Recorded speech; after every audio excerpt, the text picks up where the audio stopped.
दोस्तों, घटना चक्र XYZ में आपका स्वागत है। तो दोस्तों, जैसा कि आप जानते हैं कि हम पिछले वीडियो में मूल अधिकार के प्रीवियस ईयर क्वेश्चन का पार्ट 1 देख चुके हैं। मूल अधिकार में आने वाले प्रश्नों की संख्या अधिक होने के कारण इस टॉपिक को एक वीडियो के माध्यम से हम कंप्लीट नहीं कर पाए, इसलिए आज हम मूल अधिकार के पार्ट 2 लेकर आए हैं। अगर आपने मूल अधिकार का पार्ट 1 नहीं देखा है तो लिंक डिस्क्रिप्शन बॉक्स में दिया गया है, आप जाकर देख सकते हैं। तो आइए फ्रेंड्स, देखते हैं आज का पहला क्वेश्चन। अनुच्छेद 19(2) के अंतर्गत भाषण और अभिव्यक्ति की स्वतंत्रता के प्रयोग पर तर्कसंगत प्रतिबंध निम्नलिखित में से किन परिस्थितियों में उचित ठहराया जा सकता है? राज्य की सुरक्षा, मानहानि, राजद्रोह, सार्वजनिक व्यवस्था। अनुच्छेद 19(2) के तहत नागरिकों को विचार एवं अभिव्यक्ति की स्वतंत्रता पर भारत की संप्रभुता एवं अखंडता, राज्य की सुरक्षा, विदेशी राज्यों से मित्रतापूर्ण संबंध, लोक व्यवस्था, शिष्टाचार या सदाचार के हित में अथवा अदालत की अवमानना, मानहानि या किसी अपराध के उद्दीपन के आधार पर युक्त प्रतिबंध लगाया जा सकता है। इसलिए इसका कथन 1, 2 और 4 सही है, जो दिया गया है ऑप्शन सी में। इसका राइट आंसर होगा ऑप्शन सी, 1, 2 और 4। नेक्स्ट क्वेश्चन है, भारतीय गणराज्य के संविधान का कौन सा अनुच्छेद व्यक्ति की प्राण एवं दैहिक स्वतंत्रता के संरक्षण से संबंधित है? तो इसका राइट आंसर होगा ऑप्शन बी, अनुच्छेद 21। अनुच्छेद 21 के अंतर्गत व्यक्ति की प्राण एवं दैहिक स्वतंत्रता के संरक्षण से संबंधित है। इस अनुच्छेद के अनुसार किसी व्यक्ति को उसके प्राण और दैहिक स्वतंत्रता से विधि द्वारा स्थापित प्रक्रिया के अनुसार ही वंचित किया जाएगा, अन्यथा नहीं। अनुच्छेद 19 वाक स्वतंत्रता से संबंधित है। अनुच्छेद 20 अपराधों के लिए दोष सिद्धि के संबंध में संरक्षण है।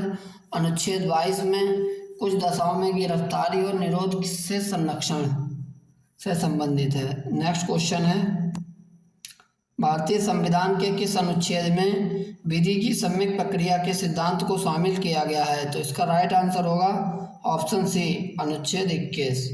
विधि की सम्यक प्रक्रिया को अनुच्छेद 21 के सिद्धांत में शामिल किया गया है। नेक्स्ट क्वेश्चन है, भारतीय संविधान का कौन सा अनुच्छेद व्यक्ति को विदेश यात्रा के अधिकार को संरक्षण प्रदान करता है? तो इसका राइट आंसर होगा ऑप्शन सी, अनुच्छेद 21। अनुच्छेद 21 में प्रयुक्त प्राण एवं दैहिक स्वतंत्रता, इच्छा अनुसार कभी भी तथा कहीं भी जाने का अधिकार आता है, जिसमें विदेश भ्रमण भी शामिल है। नेक्स्ट क्वेश्चन है, मेनका गांधीवाद 1978 में उच्चतम न्यायालय के फैसले के बाद अनुच्छेद 21 के न्यायिक निर्वचन के संबंध में त्रुटिपूर्ण कथन को पहचानिए। यह भार याचिकाकर्ता पर है कि वह सिद्ध करे कि जिस कानून की प्रक्रिया से उसे उसके जीवन या दैहिक स्वतंत्रता से वंचित किया गया है वह स्वेच्छाचारी है। तो यही कथन गलत दिया गया है, इसलिए इसका राइट आंसर होगा ऑप्शन ए, क्योंकि यह भार याचिकाकर्ता पर नहीं है कि वह सिद्ध करे कि जिस कानून की प्रक्रिया से उसे उसके जीवन या दैहिक स्वतंत्रता से वंचित किया गया है वह स्वेच्छाचारी है, बल्कि यह भार राज्य पर है कि वह सिद्ध करे कि ऐसी कानून की प्रक्रिया स्वेच्छाचारी नहीं है।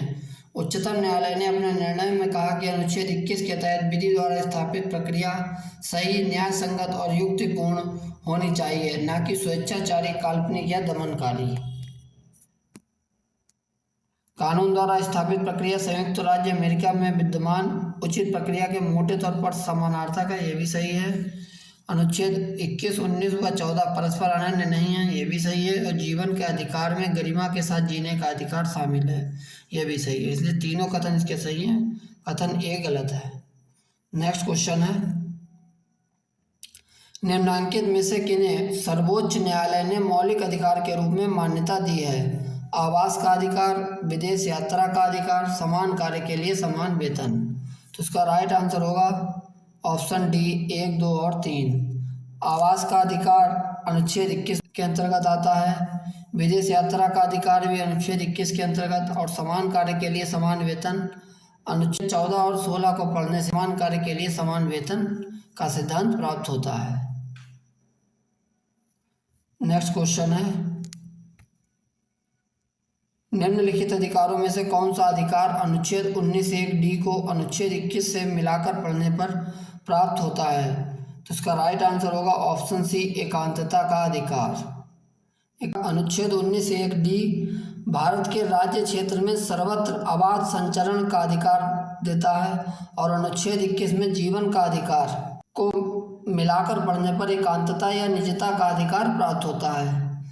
Justice KS. पुट्टास्वामी बनाम भारत संघवाद में निजता के अधिकार को संविधान के अनुच्छेद 21 के अंतर्निहित तथा संविधान के भाग 3 द्वारा गारंटीकृत स्वतंत्रताओं का भाग मानते हुए इसे स्पष्टता संवैधानिक संरक्षण प्रदान किया है। नेक्स्ट क्वेश्चन है, निजता के अधिकार को जीवन एवं व्यक्तिगत स्वतंत्रता के अधिकार के अंतर्भूत भाग के रूप में संरक्षित किया जाता है। भारत के संविधान में निम्नलिखित में से किससे उपर्युक्त कथन सही और समुचित ढंग से अर्थित होता है? तो इसका राइट आंसर होगा ऑप्शन सी, अनुच्छेद 21 एवं भाग 3 में गारंटी की गई स्वतंत्रताएं। अनुच्छेद 21 और भाग 3 में गारंटी की गई स्वतंत्रताओं के अंतर्गत सही और समुचित ढंग से अर्थित प्रकट होता है। सर्वोच्च न्यायालय ने निजता के अधिकार को मौलिक अधिकार का दर्जा प्रदान किया तथा यह भी कहा कि निजता का अधिकार जीवन और व्यक्तिगत स्वतंत्रता के अधिकार के अंतर्भूत भाग के रूप में संरक्षित है। नेक्स्ट क्वेश्चन है, भारत के उच्चतम न्यायालय ने निजता के अधिकार को भारत के संविधान के निम्नलिखित में से किस अनुच्छेद के अंतर्गत रखा? तो इसका राइट आंसर होगा ऑप्शन डी, अनुच्छेद 21। रिपीट क्वेश्चन है। नेक्स्ट क्वेश्चन है, भारत के संविधान के किस अनुच्छेद के अंतर्गत निजता का अधिकार संरक्षित है? तो इसका भी राइट आंसर होगा ऑप्शन सी, अनुच्छेद 21। नेक्स्ट क्वेश्चन है, भारत के संविधान का कौन सा अनुच्छेद अपनी पसंद के व्यक्ति से विवाह करने के किसी व्यक्ति के अधिकार को संरक्षण देता है? तो इसका राइट आंसर होगा ऑप्शन बी, अनुच्छेद 21। उच्चतम न्यायालय ने अपनी पसंद के व्यक्ति से विवाह करने के किसी व्यक्ति को अधिकार के संरक्षण को अनुच्छेद 21 के अंतर्गत माना है। नेक्स्ट क्वेश्चन है, निम्नलिखित में से कौन संविधान के अनुच्छेद 21 के दायरे में नहीं आता है? एक चिकित्सक द्वारा घायल को चिकित्सकीय सहायता अनुच्छेद 21 के अंतर्गत आता है। कार्यस्थल पर महिलाओं का लैंगिक उत्पीड़न, यह भी अनुच्छेद 21 के दायरे में है। पानी की गुणवत्ता को दूषित करना, यह भी अनुच्छेद 21 में। मृत्युदंड, यह अनुच्छेद 21 के दायरे में नहीं आता, इसलिए इसका राइट आंसर होगा ऑप्शन डी। नेक्स्ट क्वेश्चन है, निम्न में से कौन सा एक अधिकार राष्ट्रीय आपातकाल तक में भी समाप्त या सीमित नहीं किया जा सकता? तो इसका राइट आंसर होगा ऑप्शन बी, व्यक्तिगत स्वतंत्रता तथा जीवन का अधिकार। अनुच्छेद 21 में प्राण एवं दैहिक स्वतंत्रता का मौलिक अधिकार राष्ट्रीय आपातकाल की स्थिति में भी सीमित या समाप्त नहीं किया जा सकता, क्योंकि अनुच्छेद 352 के तहत राष्ट्रीय आपातकाल घोषित हुआ हो तो अनुच्छेद 359 के तहत राष्ट्रपति के आदेश से कोई भी या सभी मूलाधिकार स्थगित किए जा सकते हैं, परंतु अनुच्छेद 21 और अनुच्छेद 20 को स्थगित नहीं किया जा सकता। युद्ध या बाह्य आक्रमण के कारण आपातकाल घोषित हुआ हो तो अनुच्छेद 358 के प्रावधान के तहत अनुच्छेद 19 द्वारा प्रदत्त मूल अधिकार स्वतः निलंबित हो जाता है। नेक्स्ट क्वेश्चन है, उच्चतम न्यायालय के किस मामले के निर्णय के कारण संविधान के अनुच्छेद 21 के कार्य क्षेत्र का विस्तार कर शिक्षा के अधिकार को उसमें शामिल किया गया था? तो इसका राइट आंसर होगा ऑप्शन ए, उन्नीकृष्णन बनाम आंध्र प्रदेश। उन्नीकृष्णन और अन्य बनाम आंध्र प्रदेश बाद में ये कहते हुए संगठित किया गया कि इस देश के नागरिक को शिक्षा का मौलिक अधिकार प्राप्त है। यह अधिकार अनुच्छेद 21 से निकला है। हालांकि यह एक निरपेक्ष अधिकार नहीं है, इसकी विषय वस्तु और मापदंड को अनुच्छेद 41 और 45 के आलोक में निर्धारित करना पड़ेगा। नेक्स्ट क्वेश्चन है, 6 वर्ष की आयु से 14 वर्ष की आयु के बीच के सभी बच्चों को शिक्षा का अधिकार है।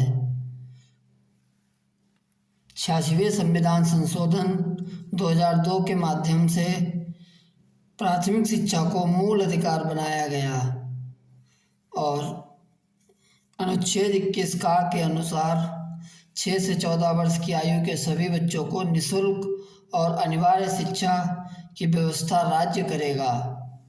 साथ ही अनुच्छेद 45 को संशोधित करके अनुच्छेद 45 में राज्य 6 वर्ष तक की आयु पूर्ण करने वाले सभी बच्चों को आरंभिक बाल्यावस्था एवं शिक्षा उपलब्ध कराने का प्रयास करेगा। तो इसलिए इसका राइट आंसर होगा ऑप्शन बी, मूल अधिकार है। नेक्स्ट क्वेश्चन है, भारतीय संविधान में संशोधन करके शिक्षा का अधिकार कब जोड़ा गया?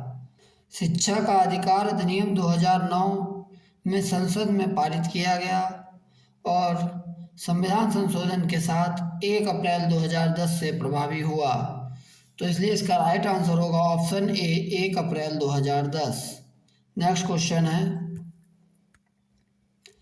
निम्न में से कौन सा एक मानव अधिकार भारतीय संविधान के अंतर्गत मौलिक अधिकार भी है?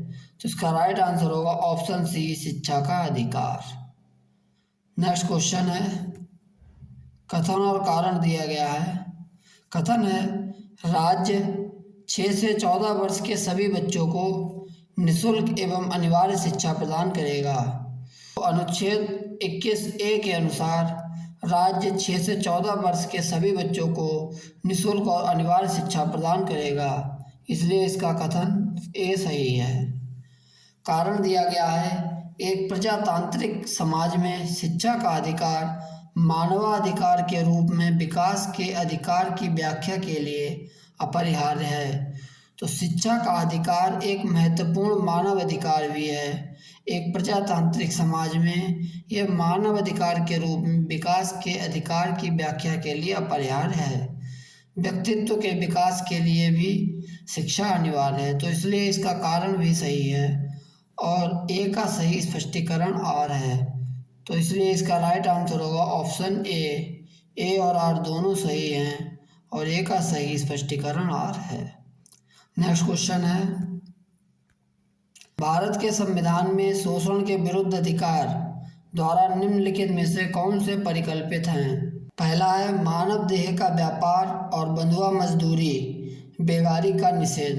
तो अनुच्छेद 23 के तहत मानव का दुर्व्यापार और बंधुआ मजदूरी बेगारी का निषेध किया गया है, तो इसलिए इसका कथन एक सही होगा।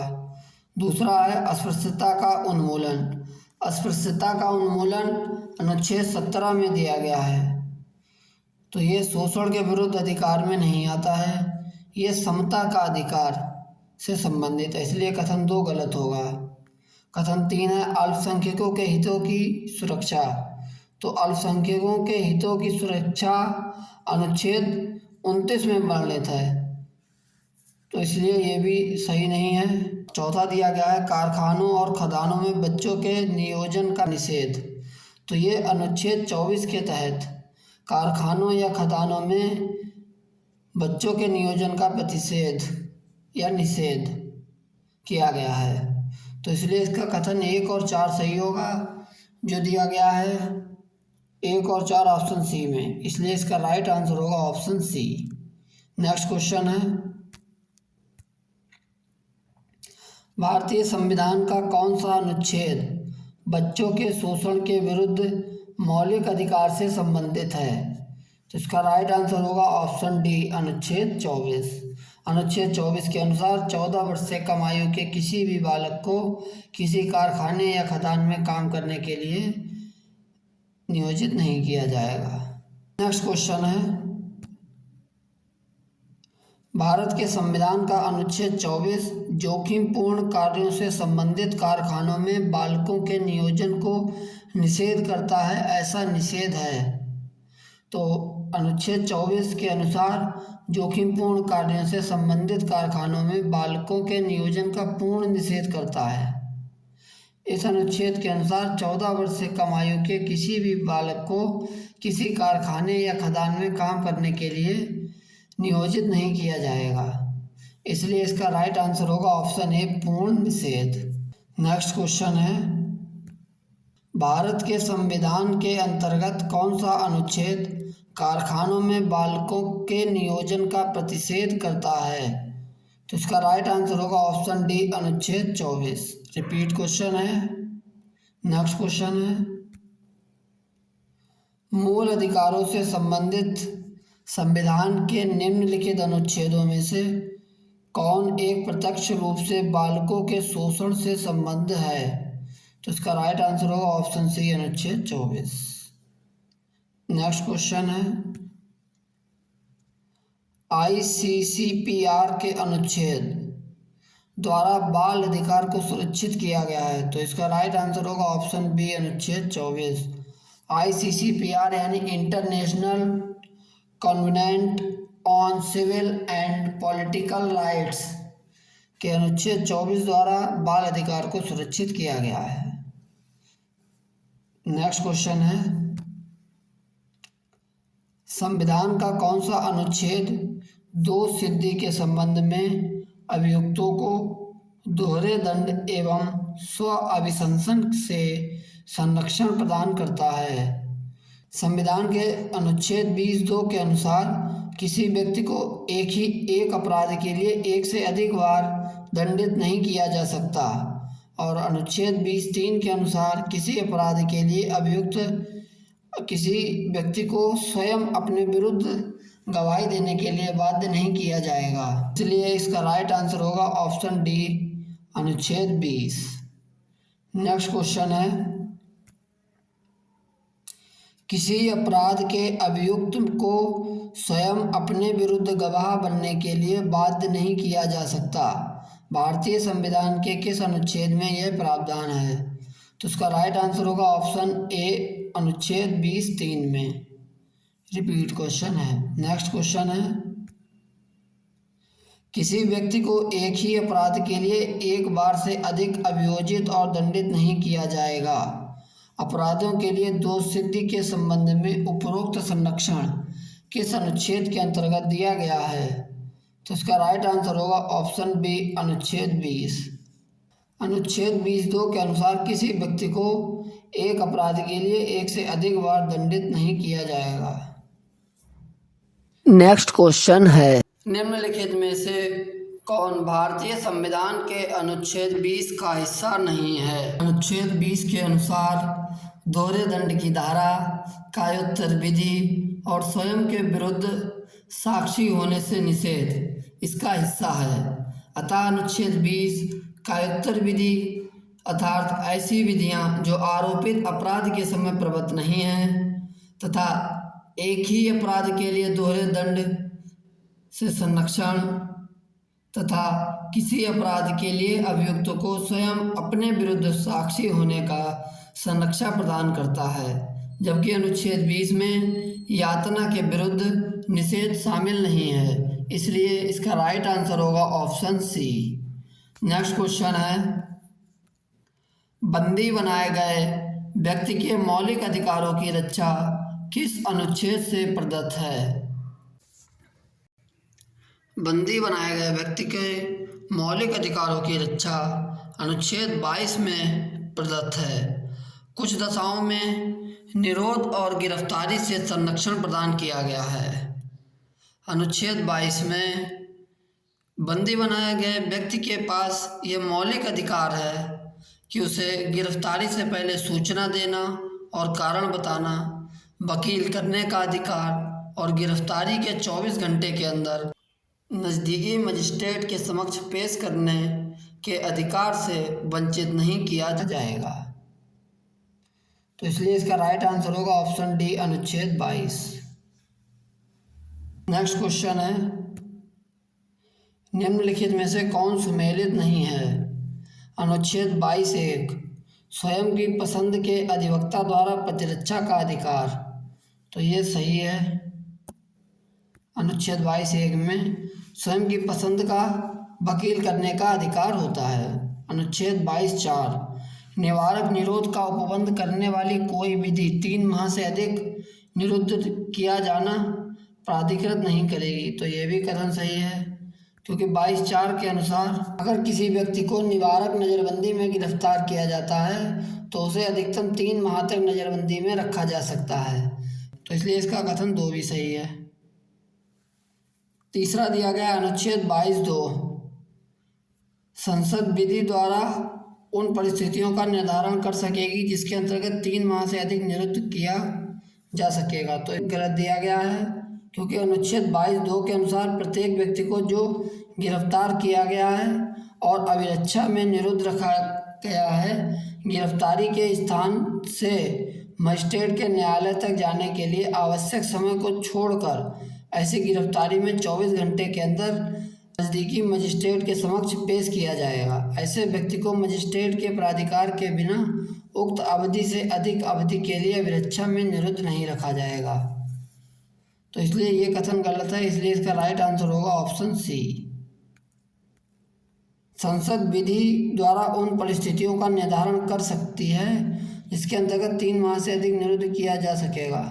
यह अनुच्छेद 22(7) में प्रावधान है। नेक्स्ट क्वेश्चन है, प्रत्यक्ष बंदीकरण अधिनियम के अंतर्गत एक व्यक्ति बिना मुकदमा चलाए बंदी बनाया जा सकता है। तो इसका राइट आंसर होगा ऑप्शन बी, 3 माह के लिए। प्रत्यक्ष बंदीकरण यानी निवारक निरोध, निवारक निरोध के अंतर्गत एक व्यक्ति को बिना मुकदमा चलाए 3 माह के लिए बंदी बनाया जा सकता है। नेक्स्ट क्वेश्चन है,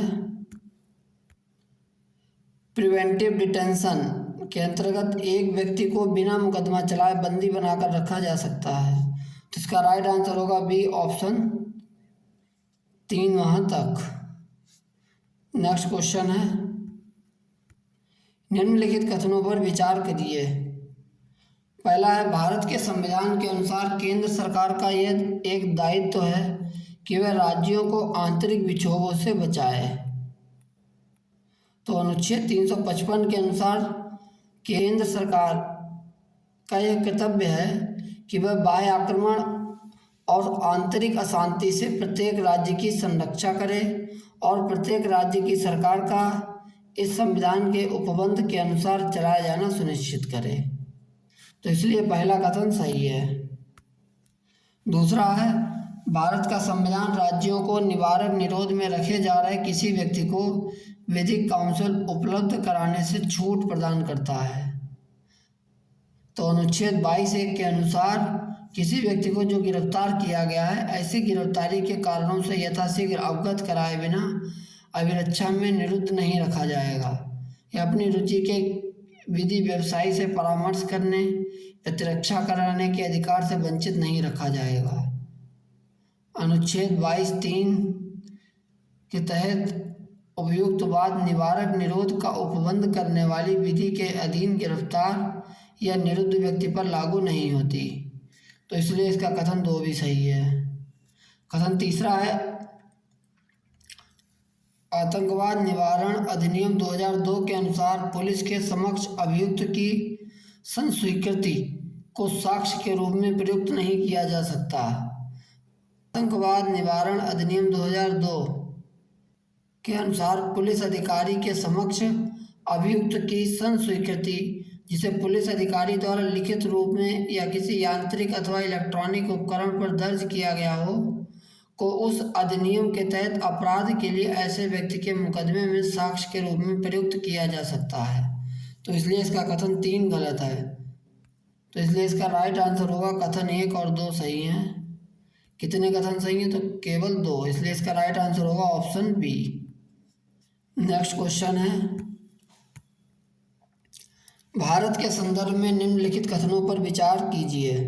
पहला कथन है, जब एक कैदी पर्याप्त आधार प्रस्तुत करता है तो ऐसे कैदी को पैरोल मना नहीं किया जा सकता, क्योंकि वह उसके अधिकार का मामला बन जाता है।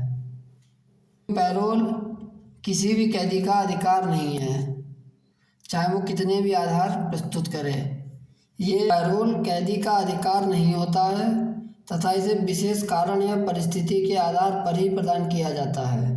कैदी द्वारा पैरोल हेतु पर्याप्त आधार प्रस्तुत करने पर भी समक्ष अधिकारी से अस्वीकृत कर सकता है। तो इसलिए इसका कथन एक गलत होगा। दूसरा कथन है कैदी को पैरोल पर छोड़ने के लिए राज्य सरकारों के अपने नियम हैं। तो इसका दूसरा कथन सही है, क्योंकि कारागार और उनमें निरुद्ध व्यक्ति संविधान की 7वीं अनुसूची के तहत राज्य सूची का मामला है। इसलिए कैदी को पैरोल पर छोड़ने के लिए राज्य सरकार के अपने अपने अलग अलग नियम हैं। तो इसलिए दूसरा कथन सही है। तो कथनों में से कौन सा कथन सही है? तो केवल 2 कथन सही है, दूसरा कथन। तो इसलिए इसका राइट आंसर होगा ऑप्शन बी, केवल 2। नेक्स्ट क्वेश्चन है, धार्मिक स्वतंत्रता के अधिकार के प्रावधान के अंतर्गत सम्मिलित हैं। तो पहला दिया गया है धर्म प्रचार करने का अधिकार। तो धर्म प्रचार करने का अधिकार अनुच्छेद 25 के अंतर्गत आता है। तो इसलिए धार्मिक स्वतंत्रता है ये। तो पहला कथन सही है। दूसरा है सिखों को कृपाण धारण करने का अधिकार। यह भी अनुच्छेद 25 में है, सिखों को कृपाण धारण करने का अधिकार। तो ये भी सही है। फिर तीसरा है राज्यों को समाज सुधारक विधि निर्माण का अधिकार। तो ये भी कथन सही है।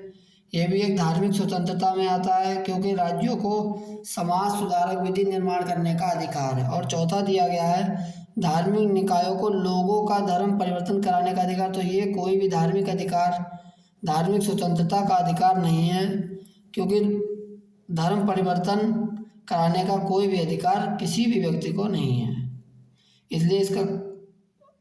इसलिए इसमें कथन 1, 2 और 3 सही हैं।